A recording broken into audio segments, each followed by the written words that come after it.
Kakatpur BJP त्रिरंगा शोभायात्रा भारतीय सेनार ऑपरेशन सिंधुर सफलता को नहीं जवान को मनोबल एवं सेमानक पराक्रम को सम्मान जणाइबा उद्देश्य शुक्रवार अपराह्न काकटपुर निर्वाचन मंडली भाजपा पक्षर काकटपुर मुख्य बजार में निर्वाचन मंडली स्तरीय त्रिरंगा शोभायात्रा कार्यक्रम अनुष्ठित होइथिला। एही त्रिरंगा शोभायात्रा काकटपुर निर्वाचन मंडली भारतीय जनता पार्टी विधायक प्रार्थी श्रीजुक्त बाईधर मल्लिक नेतृत्व में अनुष्ठित होई काकटपुर ब्लॉक छक निकटस्थ विश्वामित्र आश्रम ठारू 200 फुट एक त्रिरंगा पताका को नहीं विशाल शोभायात्रा बाहरी काकटपुर बस स्टाण्ड कॉलेज छक मुख्य बजार पुराना बस स्टाण्ड काकटपुर थाना मेडिकल छक दे स्थानीय भारतीय जनता पार्टी कार्यालय निकट में यह कार्यक्रम उद्यापन होइथिला। यह शोभायात्रा रे काकटपुर अंचलर समस्त जनसाधारण किपरि देशप्रेम और देशभक्ति रे निजको सामिल करिवे एवं आजिर छात्र समाज मनरे राष्ट्र प्रेमर भावना जागृत करिबा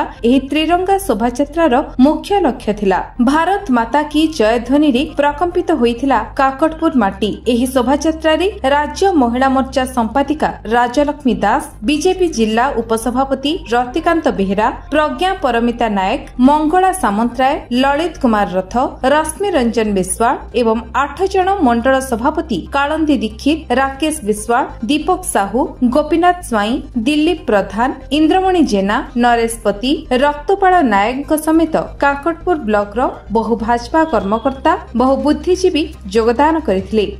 बाईधर मल्लिक बीजेपी पूर्वतन विधायक एवं 2024 भारतीय जनता पार्टी काकटपुर विधानसभा निर्वाचन मंडल विधायक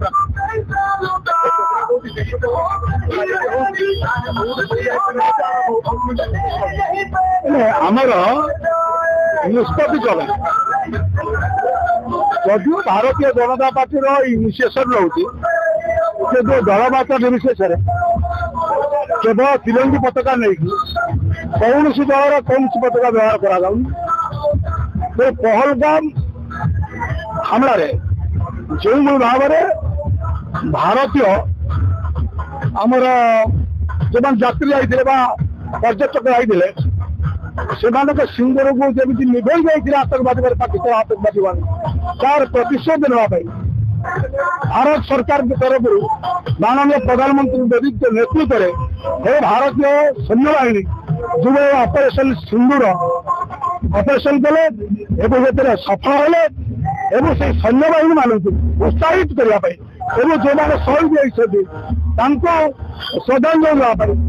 आमर तमाम भारत वर्ष सारा सबुआड़े ये तिरंगी पताका शोभायात्रा चली तेणु आमर भी एटारे आज काकटपुर विधानसभा निर्वाचन मंडल तरफ तिरंगी पताका शोभायात्रा। ब्यूरो रिपोर्ट विश्व विजय न्यूज ओडिशा।